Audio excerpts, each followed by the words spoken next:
from what point? Yeah, how far back? How far back? Some of us are Undergrad older. up. Maybe you can start from your undergrad up until kind of like where you are now. That's not good. You want me to go first? Well, you're at the end. Okay, left to right. Left to right. Educational and then professional background. Undergrad, started undergrad. Okay, so if I started undergrad, I went to NAU for my undergrad in Yuma, Arizona. Did all of my 120 credits at NAU, Yuma. And then I did about 15 more credits, and then I traveled to Flagstaff and lived there for a year to finish my master's degree there. Right after that, I was in the Presidential Management Fellow program. And then about, I'd say 3 months after I was doing that program, they enabled me to get a job with HUD. And I started with HUD, and I've been here for 4 years with HUD. I went to the University of New Mexico and majored in broadcast management, and then TV and radio was so I figured, why not go to law school? And so, but is it really? So I decided to go to law school, and then applied in New Mexico and got picked up at ASU. And so I graduated from the Indian law program.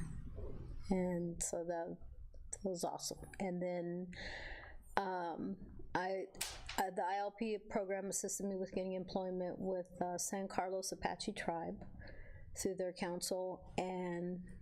But the problem is the office was located in Globe, and I lived in Mesa. So I applied at HUD through their legal honors program, and the federal government called, did an interview, and in that program you apply throughout the country. Every federal agency has one to apply your third year to get in and pass the bar, and they kept me, and so now I work for HUD. I attended the University of Notre Dame and the University of Southern California. I went for accounting. Degree says professional accounting. It's accounting. It's all the same thing. But immediately after college, I took some time off. I wasn't a firm believer in you spend your whole time going to school, then you start working. So I took about 6 months off to take some time for myself. Then I took a job with the Office of Inspector General for HUD in 2003, and I've been there for 16 years. It was supposed to be my jumping off job, but it's been great. So there's been no reason to look elsewhere for the last 16 years. So I've been there. I started out in the Los Angeles field office, where I'm from. I'm from Long Beach, and transferred over to a Phoenix field office for a promotion, and that's where I'm at now. Can you guys each describe your current position, highlighting your main duties and responsibilities? So I work for the Office of Native American Programs. The ONAP's mission is to increase the supply of safe, decent, and affordable housing to Native American families. My main job is to provide technical assistance. So in Native American country, it's mainly self-determination. However, when they need help, they call me or they call one of my colleagues to help them out with something that they need. It could be with housing. They could need new water supply system. They could need a gymnasium. And another one of my main jobs is to implement national policies and make sure that they're following the statutes and regulations for all the money that they are given throughout the year. And he is my client. He is not. He's the police of the government, so they have their own attorneys. So I go, if there's any problems that I have, I would go to Monica, but he would be the one that would come and say, you didn't do it right. But you know what I mean? That's the flow of how it works at this panel, just so you go to, it's a checks and balances internally. To make sure, for us, without speaking for Martin, is that our focus, we really rarely in our office work with the Inspector General. They're in their own section. They're like the FBI of HUD. So they're in their own division, got to do the special knock to hopefully get in, and they'll come work with us. We don't. But I'm chief counsel. I started at HUD as an intern and then worked for probably about, this is my 15th year, so for about 12 years there, and then applied and became chief counsel. So we are a field office, which means that there are regional offices, which were Region 9. San Francisco would be our regional office. We oversee California, Nevada. No, not is it Nevada? I have Nevada Tribe. Okay, so we're Nevada. And, Nevada really doesn't have council. So with the sizing down of the federal agencies, we're seeing work sharing. And so I assist with Nevada, California, and Arizona, and New Mexico. New Mexico covers for the Native American programs. That's our largest client. You have how many tribes?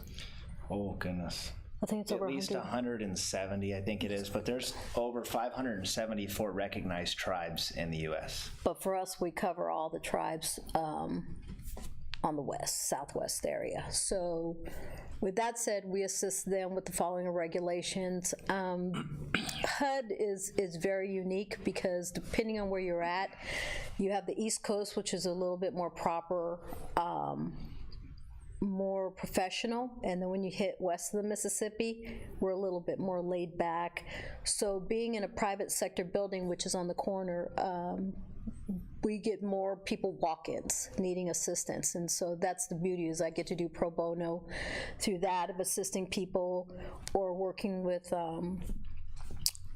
the client to just guide them in the right area. We can't live, my actual job is to represent the United States federal government for housing. My technical job, besides the Native American program, is multifamily. So when you see apartment complexes go up, public housing, community planning development, which is who oversees the money given to Boys and Girls Club, special housing, and things like that. I'm the one who deals with the contracts, but my biggest work is transactional work, where somebody wants to build an apartment complex, the government insures it, just like a single family house. We will insure it, and we get like a load of documents. We work with developers and everybody, lenders, and do all the work to make sure the contracts are in place with the real estate, and generally create affordable housing, which is far and behind. But the government allows you to be a part of it and feel like something. So that's what makes it unique versus a day-to-day job. So then my other clients are community planning development and public housing. That is our other one, AKA Section 8 and vouchers. And that's a lot of the walk-in, disabled, person, the Westward Ho, the one with the funny looking tower, that is one of our projects for a number of tenants who are very colorful. So they keep it from being boring. So it's the beauty of working, I think, in the Southwest, because you get to make the job what you want. You still follow the rules, but instead of the stuffy things you see Olivia Popish and all that, we get to problem solve in a more casual, relaxed environment, and actually help see the tribe, see the people, and see that we're actually making a difference, because we get to face-to-face interactions. And so that's what we do for OGC. Keep it going. Martin. As they already mentioned, we're an independent agency within HUD, with the Office of Inspector General, and we provide the oversight function for HUD. We have two major offices, both the Office of Audit within our agency and the Office of Investigations. One of them conducts strictly criminal investigations, and the Office of Audit conducts audits and civil proceedings and things like that. So we're all located in the same building, same floor and everything, and we do occasionally work together, or with each other, maybe is the more appropriate word, but our main function is to identify and identify and prevent waste, fraud, and abuse within the Department of Housing and Urban Development. So within that, when I was an auditor, I'm not an auditor anymore. I'm the Assistant Regional Inspector General. So, but when I was an auditor, we would be assigned a specific entity, or it would be a bank, a nonprofit, municipality, the city of Phoenix, or something like that.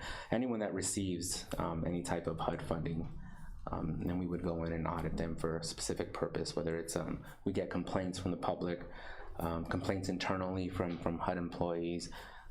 We do our own analysis, risk analysis, data analysis. We have a huge component of data analytics that's really big right now. We use a lot of specific software for that. My specific job is I oversee the Phoenix field office operations for audit.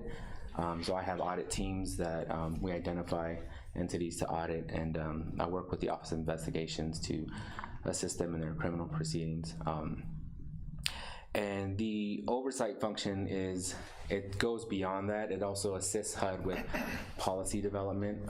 So when HUD's developing new policy, we comment on it. We at times ask HUD to hold off on certain policy because we have concerns based on certain risk factors and things like that. But the main function of conducting audits, one of the more sticky points of it is we also conduct audits of HUD, audits and investigations of HUD. That's part of our job. So since I've been here is about 6 years, most of the audits that I've supervised have all been internal audits of HUD. So, it's a love-hate relationship. You do it because you want HUD to be more efficient. You want things to be run a certain way. You want to find areas of weakness, areas of risk, high risk, and but you also, you go to work with with the HUD employees and stuff every single day. So it's been pretty rewarding, and from that aspect, I've been given the opportunity to work with assistant U.S. attorneys, with members of Congress, and some of the most of the audits that I've conducted or oversaw have been national in scope.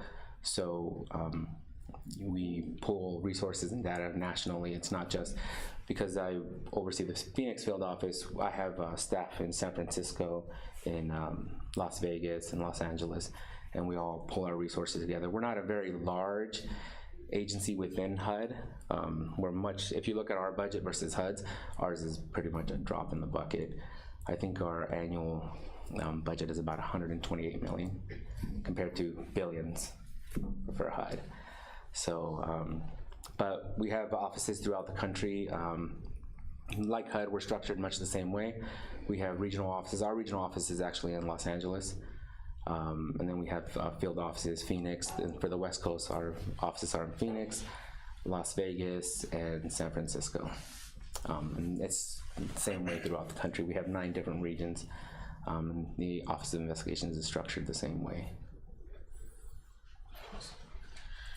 So can you guys tell us about some rewarding and challenging aspects of your job?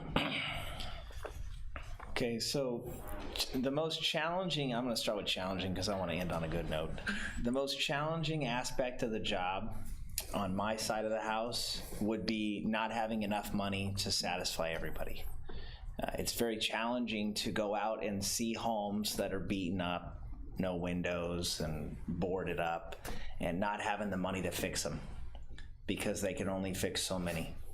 That's probably the most challenging. The most rewarding part of my job, of course, is the ability to administer excellent public service. I mean, I did not get into this job to get rich. You're not going to get rich. You'll make a good living, but you're not going to get rich. It's almost like a school teacher, except for you make more than a school teacher, I would say. Yeah. And then the other thing is as I was discussing earlier, is when I was in school, I did all my schooling online.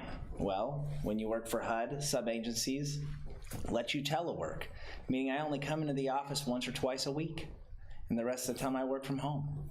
And makes it to where I don't have to get up in the morning and drive an hour and a half and be in traffic, fighting traffic, and it's nice.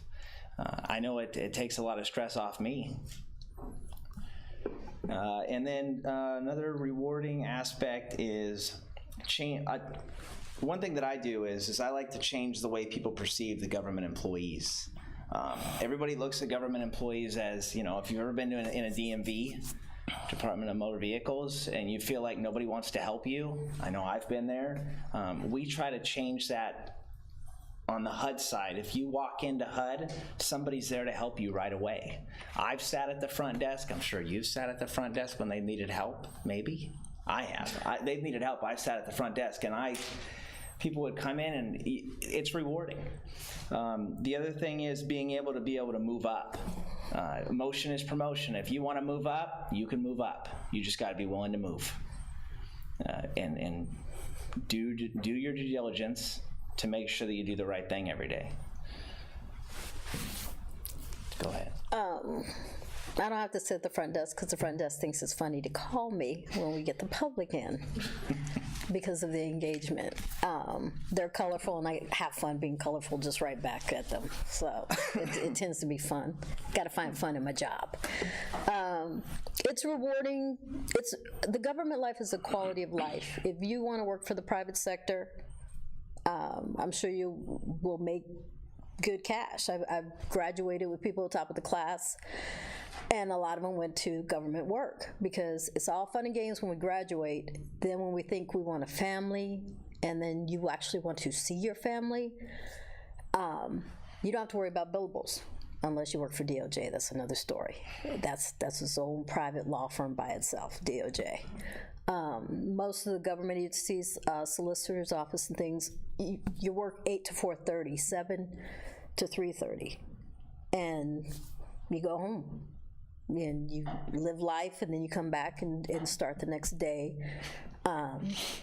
As chief counsel, it's a little bit different because with the sizing down of the government, there's 2 of us. And the woman I'm working with now was working as a sole practitioner in the ONAP office. They reconfigured HUD and put us both together. So it was funny. I interviewed to be an Indian law component, and they put me in transactional. So I had to learn my job because I didn't even know what multifamily was when they hired me. And what they interviewed me for was totally different. And I didn't learn real estate or transactions until I took the bar. And the bar was the most enlightening thing. If I could have taken the bar before law school, I'd have been a scholar. But I learned everything in taking the bar. So it freaked me out. But the gentleman who was my supervisor was like, I'll teach you property, I'll teach you transactions, and we'll take it from there. And everything was trucking along great. As they sized down, I am now bond attorney, tax credit attorney, tax attorney. I have to learn all these things. That's the challenging part. I have to learn how to engage because I'm dealing with, it's funny, you're 1% to go to Quarles and Brady and Tiffany and Bosco, and here I'm working for HUD and I'm dealing with these partners. So I wasn't good enough to get into their law firm, but now I'm doing transactions with them, and they've got to come to me to get clearance to work to get these deals done, and they need me to help push it along. So it was interesting, and then it felt very empowering of like, I think I got this, and I think that's one thing that ASU just cheerleading for was really good. If you were doing the clinic and things like that, the confidence builder of doing that program, in the ILP program, of actually practicing out in the field. That gave me the confidence because when you're sitting there doing tax law and trying to understand the financial considerations, it's overwhelming because you guys know the classes are tax classes because you're going to do tax. If you're going to do anything related to organizational structures, that's its own specialty. So you're doing all of it. That's a challenge. You've become a sole practitioner, almost doing everything. And then now with Native American programs, ONEP, is like on steroids. It's never the same thing every day. Every tribe has their own regulations, and so that's the other challenging. You've got to go in and work with the tribes, work with sovereign immunity, work with all that. And so every day is an adventure, and it's fun. It's not easy, but it's rewarding because you're helping the public, and it's rewarding because you get to engage with people and see how it makes a difference. So I really like it. I'd say you learn as you go. You do learn as you go. And you call headquarters when you don't know. There are people at headquarters, but it's hilarious because some of my colleagues who I came into the program with are now the people I have to go to. And so in the field, we're actually hands-on. I'm dealing with the public. The policy's in headquarters. So you're going to somebody who does a lot of policy without understanding, closing the deals and doing the deals to understand why I need you to answer this question. And it's like, well, the rules say, well, the rules and regulations don't fit all the time. It's not black and white when dealing with people. And then that's when we get caught with some people. Mm-hmm. Go ahead, Martin, share. Then we come in. I find my job, it's hugely rewarding. I love what I do. I didn't anticipate I'd love it so much when I first started, because I thought it would drain, it's like, but you work with tons of professionals, lawyers, people with accounting degrees, people in IT, people with huge statistical data analytic backgrounds that are just doing fantastic things that I think some of them are even groundbreaking. Some of the private industry is looking at some of the work that we do to look at how we utilize these tools. So it's not just, we're doing a lot of great things, I think. Being a civil servant, kind of followed in my dad's footsteps. He was even though I never thought I would, he was a manager in the United States Postal Service, and he retired there. He worked for them for 35 years, and here I am doing the same thing.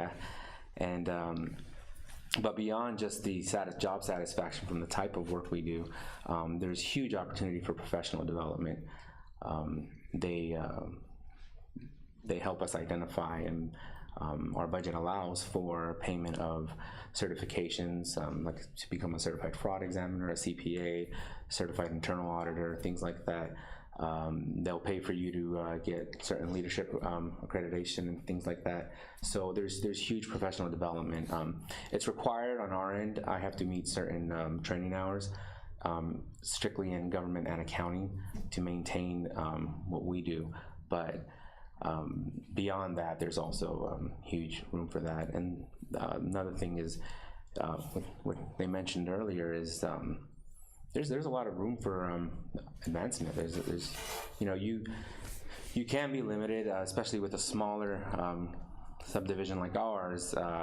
If I want to move higher up in the agency, I've reached the ceiling here in Phoenix. I'm the field office director, and if you want to go beyond that, then you have to look at uprooting your family and identifying opportunities throughout the country, in one of our other offices or in headquarters in Washington, D.C. So that can be both rewarding and challenging, because you have to make a tough decision, especially if you have a family and kids.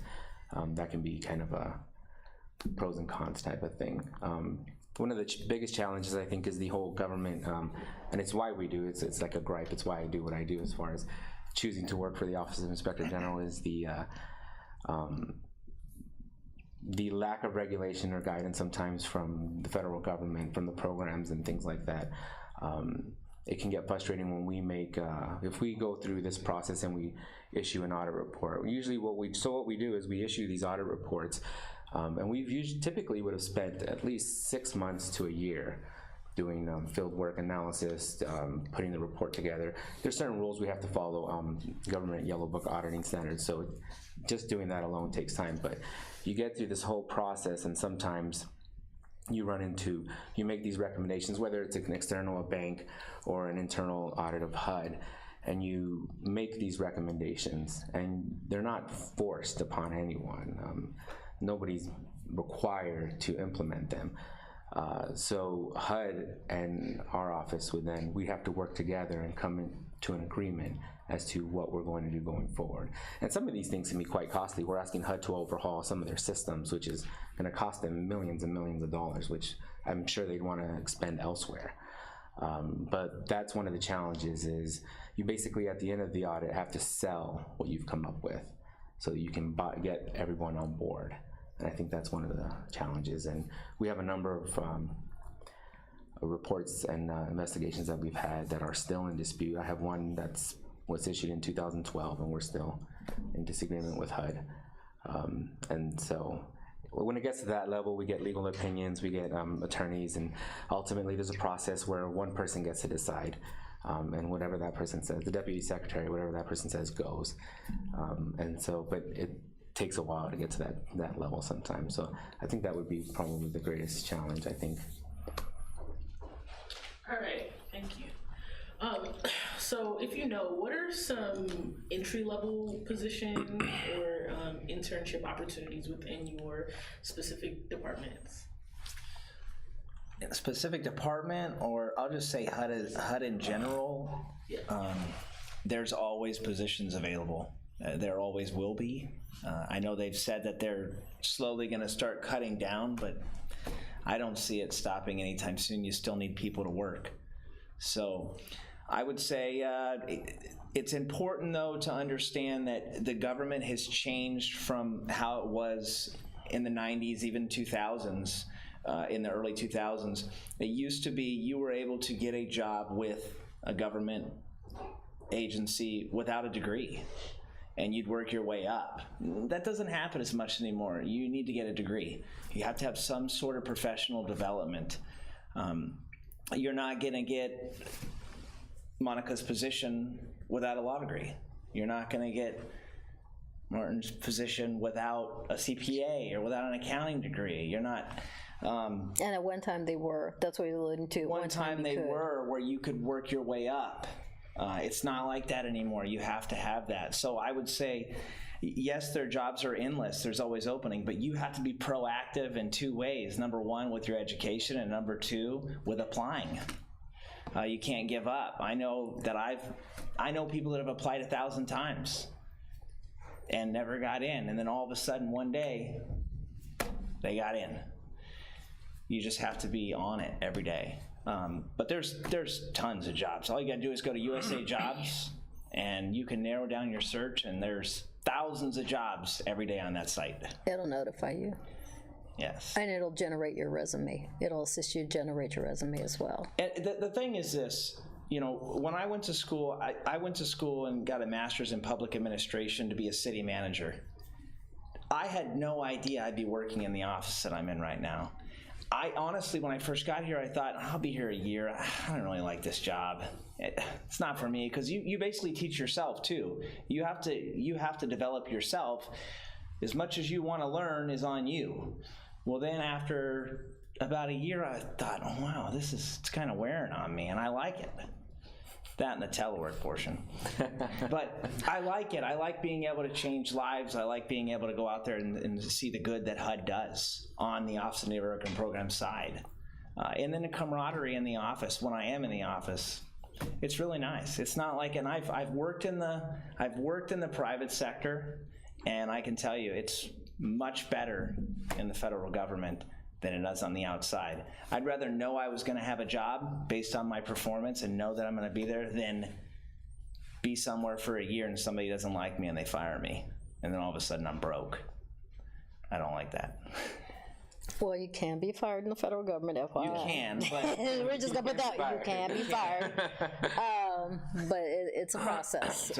But they have. If you go to HUD.gov, there's an internship website. Every federal agency has programs right now with the budget situation. The money's running funny, but if you go to their website, you have, for HUD, Legal Honors Program, or the Presidential Fellows Program, which is another way to get in, because Legal Honors only takes 14 to 15 people, and if you don't get in that way, the Presidential Fellows would allow you to come in just as a a non-legal position, but you could transfer over, because with the legal honors, if you don't pass the bar, you have to time it right to start, because if you don't, which I'll be honest, I didn't pass the bar the first time, had a total panic attack.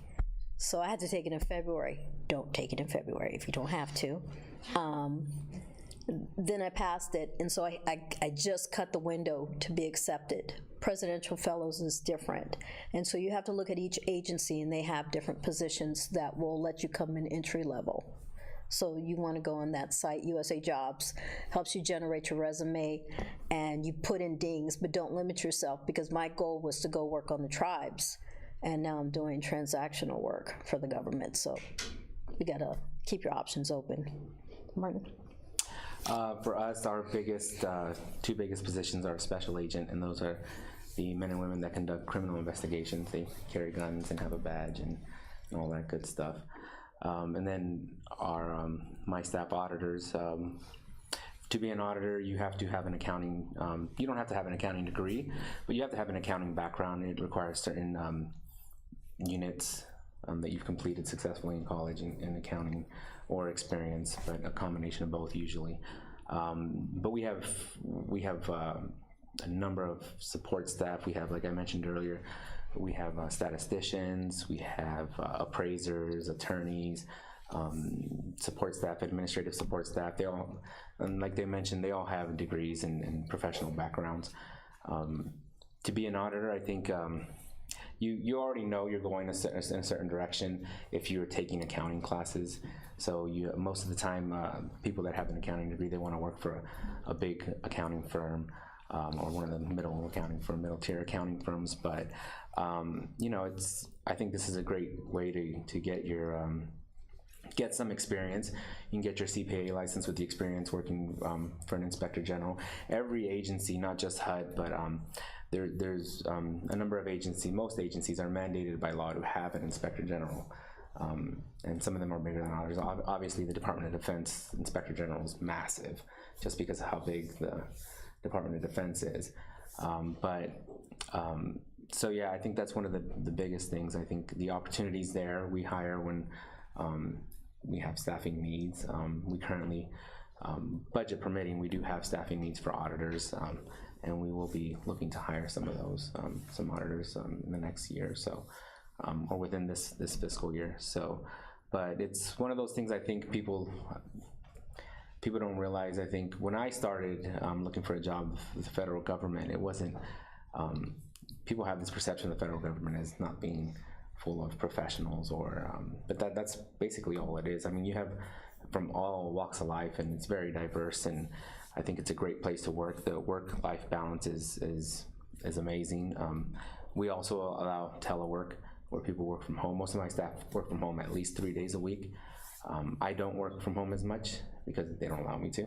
But so it's usually me in the office all by myself. You know, I'm in the cave all by myself. There's a big work-life balance. As you move up that work-life balance, it's up to you. It's what you make of it. But you do find yourself dedicating more time, even after hours, to get things done and make sure that things are moving forward, or to address certain emergencies or issues that come up. So there is that. It can be quite challenging, even if you have that great work-life balance. The other part is that in Martin's field, you have to check the agency, because Martin's certain positions in his field, you could retire it in 20 years with your full pension, and other jobs you have to retire with a certain age. 30 years is the average. And the other thing was the credentials, and each agency does not pay the same.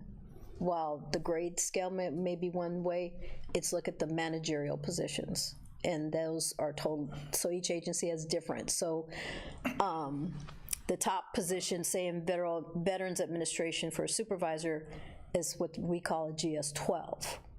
But that same job may be at HUD as a GS-14. So there's a pay difference. So take a look at those types of things as well. Yeah, each agency has a certain leeway how they set up their pay scale within the government system. But like ours, for my position, it's a 14. And so the regional director, which is, she's in Los Angeles, She's a 15, and then after that you get into the senior executive service, and most of those positions are all located in Washington, D.C. So if you want to get in there, you have to move. You have no choice. But for chief counsel, I'm a 15. And then the SES, remember, that's a job that can be terminated anytime they desire. Yes. Just gonna say that real quick. And it's a special training you're required to take for that. But you do get to work with the high, powerful people. So this is going to be the last question that I have. What advice would you offer to students who are interested in kind of going in this route? Government route? Yes, or even in HUD specifically. The advice I would give would be to not give up, number one. And then number two, just always be careful what you say, because to me, words speak way louder than actions. You have to be careful. That, and then remember, what you say today can hurt you later. Stay motivated would be something I would say. If you think you know what you want to do, guess what? In 2 years, you don't. Because I'm 35 years old, and there's times when I want to go back to law school. There's times when I'll get up in the morning and go, you know what, I want to go back to law school. And then there's another day where I go, you know what, I love my job. I don't want to go back to law school. You're always going to change your mind, but you need to find a passion that you actually like. You're not always going to love your job. It doesn't matter what job you're in, you're not always going to love it. We all wish we were millionaires and we were retired, but we're not. I would say don't burn any bridges and always stay humble. Being humble is something that I never thought I would say or do. I always wanted more money and more money.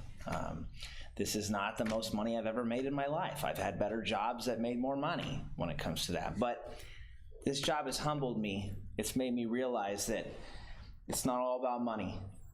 I need the work, like Martin was saying, I need the work-life balance, and to make enough money to survive, have a good life. So that's my advice to you, is don't always be out there just trying to think that I need to make $400,000 a year, because guess what? That's going to come with probably 160 hours a week of work. So it's you got to stay humble. I would just recommend that you starting in law school, take as many classes as you can, clinic classes, even if you don't plan. I mean, took clinic and I knew I wasn't going to be a sole practitioner or private or anything dealing with the public, because the clients were driving me crazy with right before your hearing, ooh, I forgot to tell you something, and then your whole case just got shot night before you go to the judge. So I knew that wasn't going to work, so I had that little piece of information, but I also kept the door open to know, at least I have that experience to try to figure out in my head, if I don't get in the government, what am I going to do? And you got to figure out your game plan. And some people have the philosophy, don't go with B and C, because that means you didn't put everything into A. In this job market, that's bull. You need to come up with your options, and your second year focus on getting that path. My grades were average, and I went out of the box. I tried every competition. I walked into competitions, and it was interesting because I have nothing to do competitions, and ended up getting to finals. So then that boosted the next one to do more moot court. And luckily, through the teachings here, I ended up winning the national award for Native American programs. So you just keep pushing yourself to do things that you never thought you could do, because that's what's going to help you in your job market, because you're going to have to apply in places.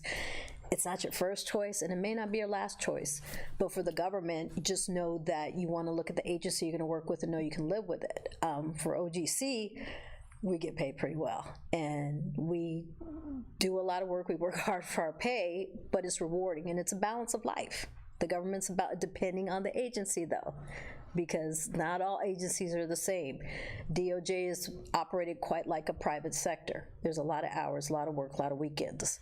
But a lot of the people that I talked to from there who we've worked with, that's that that barracuda attitude. I'm more laid back of just, I got to do my deal, move forward. Oh, Martin's going to write up OGC on something we did wrong and didn't look at it.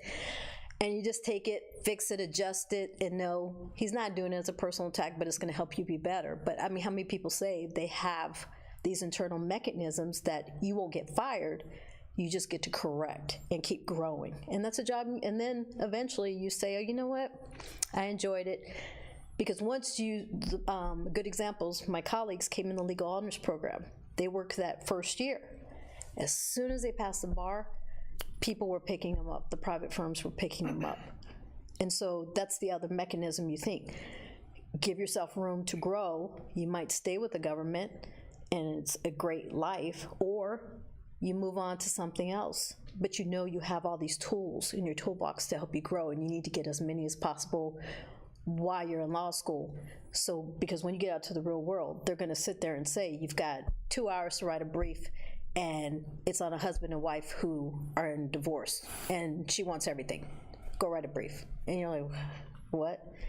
The government is the same way, but then it's, hey, Martin, do you have anything on this? Or if it's Native American, which we've had issues in court, tribal court, and we had to opine to something because they're fighting over housing issues. You get to go to somebody and say, hey, can you help me out with this? And you don't have to worry about billables. You don't have to worry about who's gonna do what. It's a teamwork. So you get to grow that way, and it's a growing environment. So it's everything you read and everything you see on Scandal is not true. For our world, we're over here, maybe up there, but not over here. So just look at every option before you graduate and study hard, and definitely take those classes for passing the bar, because they do help. I think a couple of things. I mean, they've said quite a bit already, but I think keep an open mind. The federal government offers opportunities where it should be part of your first choice of potential jobs, not a fallback option. I think a lot of people look at the federal government as a fallback option for various reasons, but I think the opportunities and the types of jobs that the federal government offers, it should be on your primary list. I think it's a fantastic place to work. So I think students everywhere should keep that in mind as they progress through their education. And specifically for somebody like the Inspector General or any other like law enforcement type agency, I think the other thing I can say is that your background does absolutely matter. There are certain clearances that you would have to get or need to do your job, and those involve background investigations, some of them quite extensive. And if some of the things that they can find on a potential applicant are deal breakers and make that person not hireable for a number of reasons. Doing stuff like this, when we have to, sometimes I have to go to court in a civil proceeding and testify, I have to make sure that my background's clean enough, because if I'm going to testify to either bring damages back to the federal government or if somebody's gonna go to jail because of what they've done, then you have to be of a certain ethical and moral standard when you're going to do that. For other jobs that I've was interested in, I've taken 4 polygraphs throughout my career to, again, to check that specific aspect of your application. So if you're interested in federal law enforcement or even an Inspector General, I think your background does matter, and what they said earlier, what you say, what you post, what you do, it can come back and make a difference as to where your career goes. And at minimum, you're going to do a federal FBI background check. And now we just were notified that they are looking at your Facebook, Snapchat, and all that to take into character consideration. So just watch what you put up there. Yeah, when I first got this job, they interviewed my neighbors, my friends. They contacted friends that I had in college. They would physically go and talk to them and things like that. So 7 years back. It can be quite extensive depending on what level of security clearance you need or are required to have. So I think that's pretty important, that a lot of times we don't think of in a proactive nature, and you find out when you want the job, and by that point sometimes it's too late because you can't undo So keep track of your addresses from undergrad, 7 years. So you need to keep track of your undergrad contacts, law school, because they're going to ask for somebody who can vouch for you in law school. They're going to ask for other contacts, and they're going to ask for all your addresses. And if you go, I forgot, you're going to end up hurting yourself. So just start a resume of your life. So when you have to apply, all of it's easy to transfer. Who is the person who can vouch you're a good person? And a friend of mine got a friend who they had a little disagreement, but they had been friends for years, used him as a character reference, and they shot him down and lost the job.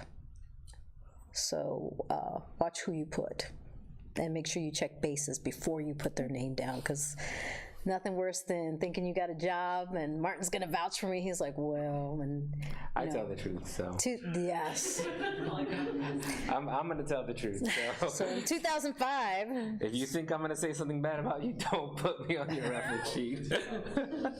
So just watch it. I mean, it's become a who got you, and I know the current state of affairs of government makes you go home, but be responsible for yourself. You know, a lot of people go, I'm never gonna get caught and nobody will know.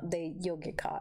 It's always the lowest person on the totem pole is the first one to get caught. So just watch what you do. Create a resume of, you know, character references, addresses, and things you've done, jobs. That's the biggest thing. They will go back. Mine went all the way back to my first job after college, and I'm like, you said 7 years. He goes, I need more.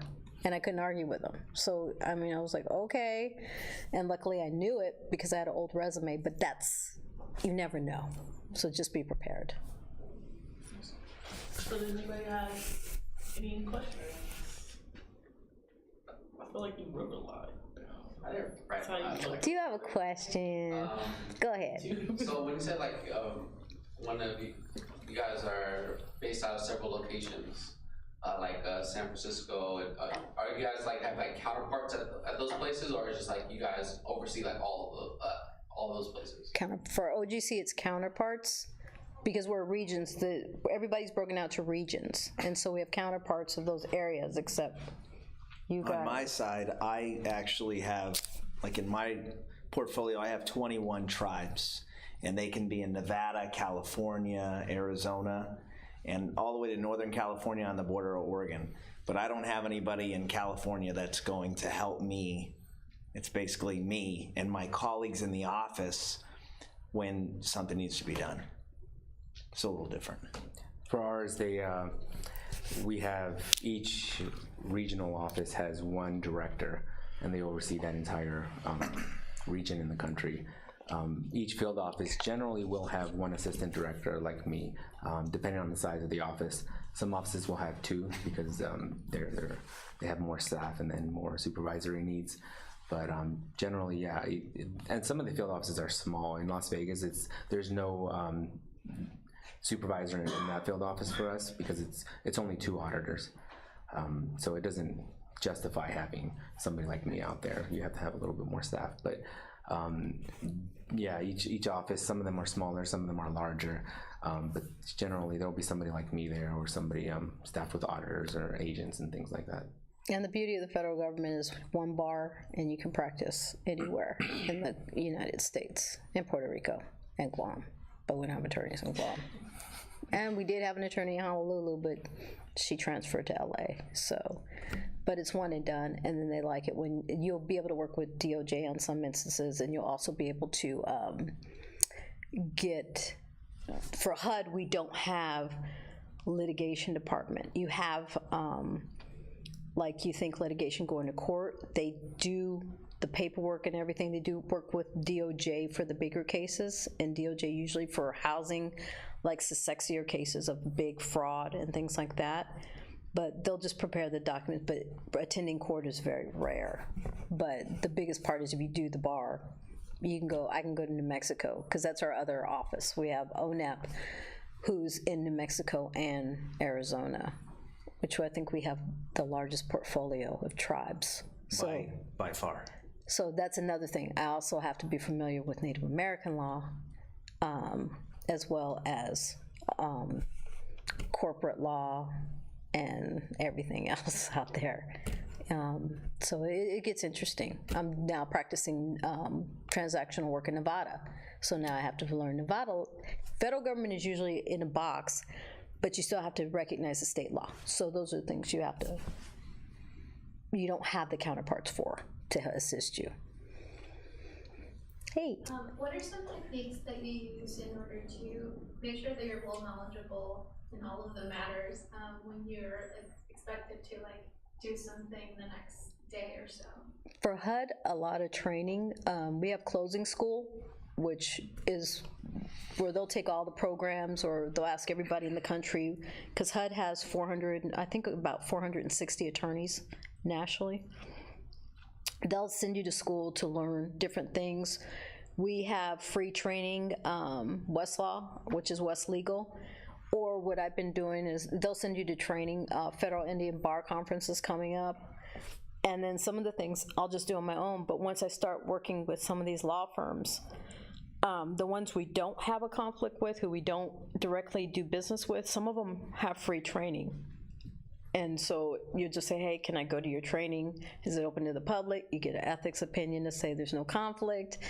And then we go there, because you are expected to, that's the part, you have to be your own person to say, I want to know, I want to grow. And obviously you have no choice. But the beauty is we have SharePoint sites that will take something, the new tax credit regulations, 4% tax, and I think it's 9% tax credits, and somebody, because we do have a lot of scholars who like writing papers and to break it down or post things to assist us with understanding, so you're not alone. But there, and you can call, if you make resource friends with your colleagues, I'll call the East Coast real quick, because somebody will specialize. You have your own specialty, like I'm transactional and Native American law specialty. And so the expediter list will help you too, because you got to call somebody. And that's the beauty. I can call somebody without worrying about them going, I got to go, I got billables. I got to get my billables done. So it's great quality of life. I mean, you learn, and are you perfect and proficient with the special one? You just equals the private sector. For ours, we don't have a lot of we're not experts at HUD. So HUD has tons of programs. And our auditors are in no way experts in every single program. That would be nearly impossible. It would take so much time learning and reading. But we're experts in auditing. And so if a program, we identify an area that needs to be investigated or, excuse me, or audited, we usually will reach out to HUD and ask them for their program expertise. Our auditors will look at resources. We have a robust in-house training program that we can use. And so we try to get, our auditors will need to get up to speed fairly quickly so that they can go ahead and execute that audit. Going back to your question a little bit, I can tell you that whenever I have any downtime, I take a class. Just today I took 2 modules on HUD Environmental. Every single time that I have an opportunity to learn a little bit, I do it. Do I have to do that? No. But my worst fear, and I dream about it sometimes, unfortunately, is getting that call and not knowing what to say. I mean, my job is my job. I should know it. So I get on there and I do these modules. I do these little training programs because I want to be knowledgeable. Your learning never stops. And you are your own mind bank. I mean, you have to keep wanting it. Now, I'm sure there's employees that don't do that. But I know I do, because I don't want to be the one on the call that doesn't understand it, and then my director finds out that he didn't know how to answer that? Well, what are we paying him for? I want to know. Kind of like going to Monica, I don't know if that's like what I should call you. Do you Monica. like other, for different like groups, like you specialize in Native American? And transactional. Yeah, like do you do it for like other like, I don't know if you call it like minority groups, or like for like Hispanic or like African American? For us, it's everybody. Everybody who comes in for HUD, it's everybody. But like the component of, we have a component of fair housing. Yeah. They're out of San Francisco. Okay. Because they're a regional office, so they're like the one stop for every fair housing. What else do they have over in San Francisco? Single family, because we have single family, but Phoenix doesn't have single family. That's unique unto itself. We don't have it. So all the attorneys there will practice that. And sometimes on small little pieces of, we'll do workload sharing, like recently we were asked to review the documents for loans that people do in Arizona and review all the documents for secondary financing. And Region took it over because that's single family. That's something they've been doing, and they're the experts on that portion. Whereas if you have basic questions on single family, which I was participating with the foreclosure crisis and attending those events, I was able to go out and help the public. When that crisis, the bubble popped, we were hosting and joining on with a whole bunch of people, and you were able to go out and talk to the public and try to figure out these documents, because people were coming with documents and saying, I don't know what to do. And sadly, in that situation, people were literally coming to you on a Saturday and they had court on Monday, and they were already in the foreclosure process, which is, you can't do anything. They're already at the end.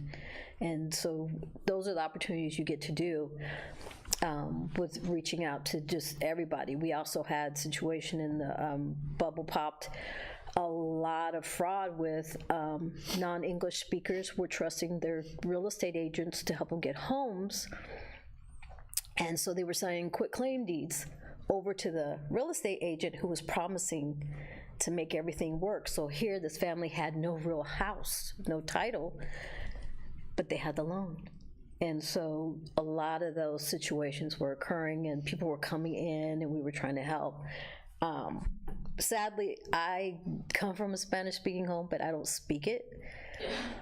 Which is, it's tough. So I really, really recommend that. That's the other thing that I was talking to the kids about today when I went to go talk, is some of those kids were embarrassed of speaking another language, and that, I guarantee you, will get you a pay increase in the government if you can speak another language. Might even get you a job quicker. It probably will get you a job quicker to do that.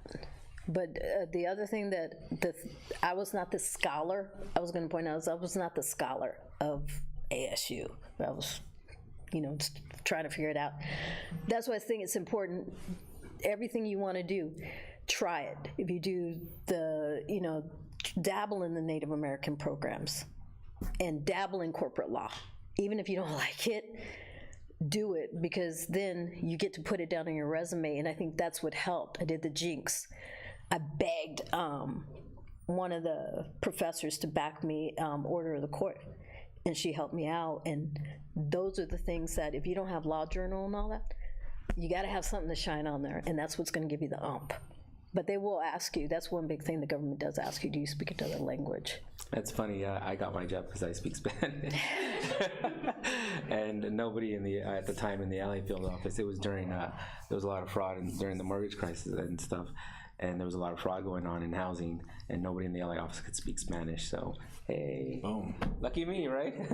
Oh, lucky you, because now I'm gonna call you when we get the people in the office. I'm wondering about like what programs are. Because like I know you're talking about like the Native American program, like what programs, like I don't know. That's Native She's talking like multifamily, the difference between. It's all of it. Everything that you do on the city government. Narrowing it down.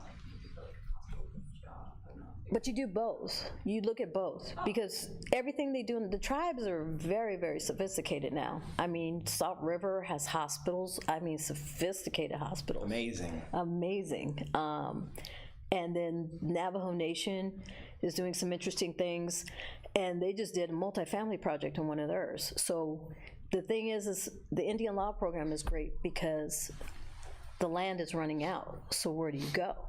The tribes have got to be diversified, and a lot of the firms want people who have those unique experiences. And I think it's Professor Valentine, I forgot his name, but organizational transactions and organizational structures, I was like, I'm not gonna do that.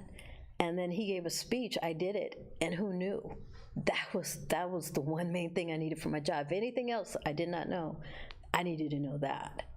And that's what helps you. So you just... So you kind of just take it as you go with everything? I took it as, I talked to 3Ls. The first year I was here, I talked to 3Ls and asked them, what do you regret not doing your first year? And I had lists coming from different people, and so I did the opposite. So they were like, I tell you, take everything, you know it's gonna be on the bar, take all those classes. If they say you only need one, take two. And you're like, okay. And it comes back around. I mean, those are the things you need because you wanna be able to put on your resume that, while I didn't do it, I did it though. I may not have won, but I participated in the finals, so there you go, and I got this award and this award. So you just put it there, and you can say, you know, you took this class and you specialized in this and this and this. Because ultimately, you're gonna need to know, no matter where you go, the more tools in your toolbox, the more sellable you are. If you don't have different things, I mean, I even took accounting. For tax, I started to take tax. Don't say it like that. I mean, it was a beautiful program.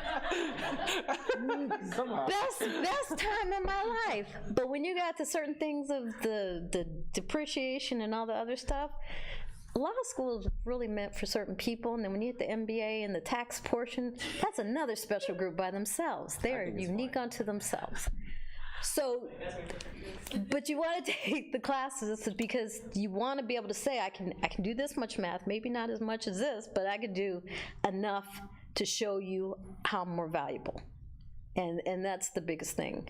So even if you're like, try a class, because if you end up liking it and you excel in it, that's gonna make you unique, and that's what you want to be. So it's kind of like a master as many things as you can, but like not like expert in like. You're never going to be an expert because you're always going to grow, but you want to be a master on that resume because you want to have something in there that nobody else has. So you're living in Arizona. What do you need to know? Well, Native American, if you're going to try to stay here and take the Arizona bar, you might want to know federal practices. You want to master in con law, dabble in immigration law, and dabble in family law because all the families are now coming to Arizona. And that's what I did. I went to the Lodestar program. I was like, what am I good at? Well, I did TV and radio. Mediate, I could try that. Ended up doing I excelled in that. And that's what you do. You find the one thing you can excel in because that little H makes your little resume look great. So they figured out I could talk a lot. And it worked. I mean, it worked and it got the job. So that's what you do, is you just find a lot of things so you're able to say you're good at it and get those things that'll shine. You need to separate yourself from others. Big time. Make yourself stand out. Because when you graduate, there's thousands of people that graduated across the country, thousands, and they're all looking for a job. And 50% of them probably aren't going to get a job for the first 6 months. You don't want to be that person. Because I applied against Harvard and all those students, and I ended up getting in. And I was not Harvard, but the fact that I could put all those little things, because I figured out the second year what to put, and you know, if you can win, that's even better. But put it on there that I did the finals for this, I did this. PAD, I did all that too. I worked for the tribes. I did the internships. That is a big thing. Volunteer. The internships, that was something I could put on. Gila River Tribal Code, I partook. I mean, those are the things you want to say you're able to do. You had your hand in things, and that makes people go, huh. And those groups that will get you teen court. PAD let me do that, and it was like, okay, why not? Set that up, got an award of, congratulations, you set it up on the resume, because now you know you're good at setting up programs. So. Always volunteer. That's the number one thing. I mean, look, they sent an email out, said, hey, would you like to speak at ASU to everybody? Right away. I volunteer because I want to make sure that they understand that I'm in it for the long haul and I'm here to help whoever I can. I went to ASU, I gotta do it. You got it. So on that piece of volunteering, you said like volunteering with the tribe. How do students find those opportunities? Is that something through USA.gov? ASU, if you're in law school, it's ASU. ASU, all the programs will help you get into something. And you just, Students that aren't in law school. if you're not in law school and you've already graduated, then you call the tribes up. I mean, like, No, if they're like just our so undergrad different, students yeah. or Oh, the undergrad, same thing. Undergrad, when I was an undergrad, I was like, I can't figure out what I'm gonna do. So I started calling people. That's how I got on, actually I got on a major radio show, on the morning show. I offered to volunteer, and they're like, you gotta be here by 5:30. Okay. And restructured my classes, volunteered. Oh, we need somebody to go on the weekend and do this I'll do it. Okay, I'll go. And then I got a job. And so you just go in and you can seek it out. People always want free help. I think that's big, is just taking the initiative. I think, I'm sure I didn't go to ASU, but I'm sure they have great career resources and such, and each department has their own career resources. If you're in the accounting department or business department, I'm sure they have their own resources that they can point you to opportunities like internships or volunteer opportunities. But some of the stuff that she's done or I've done, it's taking the initiative and finding some of that stuff. It's looking for it, and it's not being afraid to call somebody cold and say, hey, I'm interested in doing this. Are there any opportunities? You know what? They might tell you no, but hey, but they might tell you yes. And you're the one student that's going to get that opportunity because you took the initiative to call and ask, do you have any opportunities for students or people that are coming up? I always say, don't be afraid to call somebody cold. You're not gonna, if somebody called me, they're not gonna annoy me. I'm gonna talk to them. I mean, why would I shut them down? Got Free Time will help you find something. The government doesn't offer so much free because of just a number of security clearances, obviously now, but there's a lot. I even took part in VITA, that free tax in program, just to try to get the accounting understood and really help people. But that's something else to put down there. You volunteered for that, and that can lead to something else because you have a lot of people.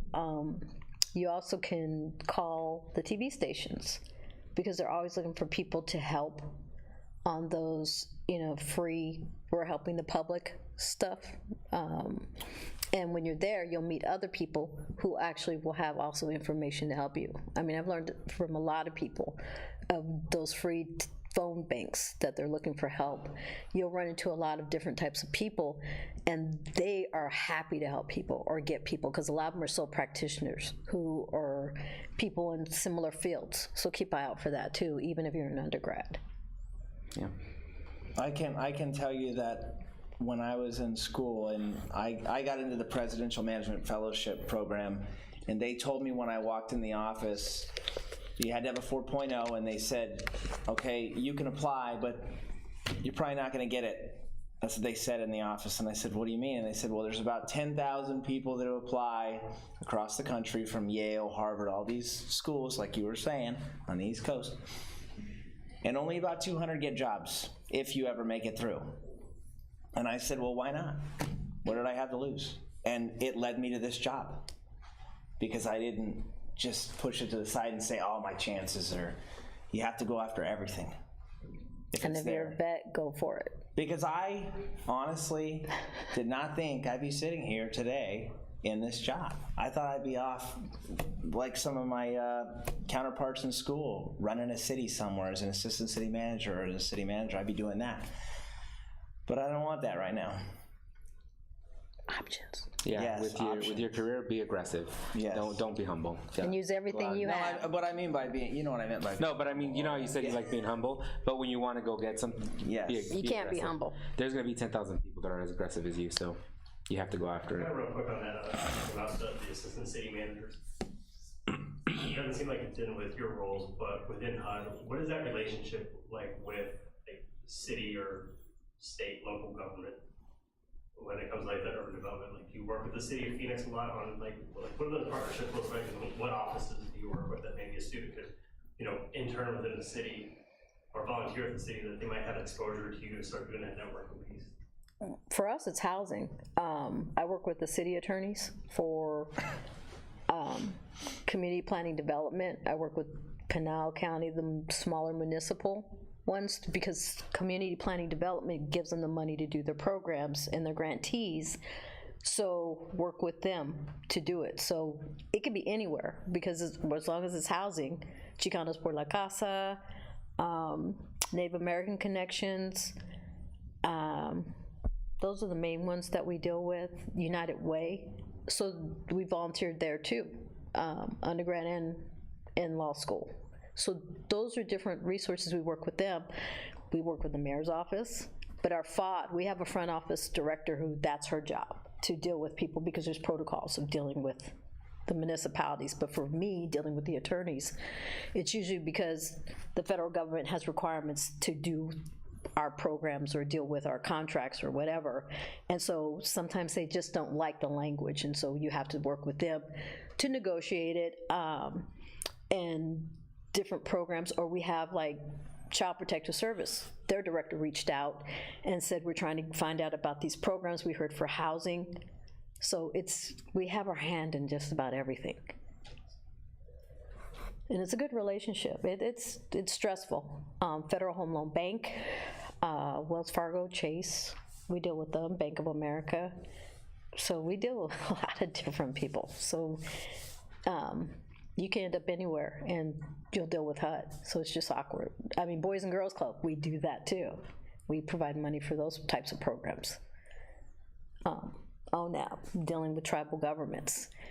That's a unique relationship unto itself, but that's dealt through the administrator. That you try to streamline tremendously to its own special, because every special group gets their own attention and their own special relationship.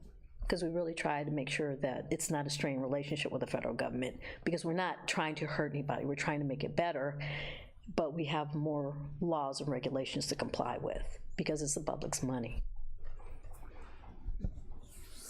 Well, due to timing, I'm gonna stop right here. But if you guys have any additional questions, if you guys want to stick around for a couple minutes. Yeah, that's fine. But thank you guys so much for coming out and being a part of this. Thank you. Thank you for having us. Thank you. Thanks.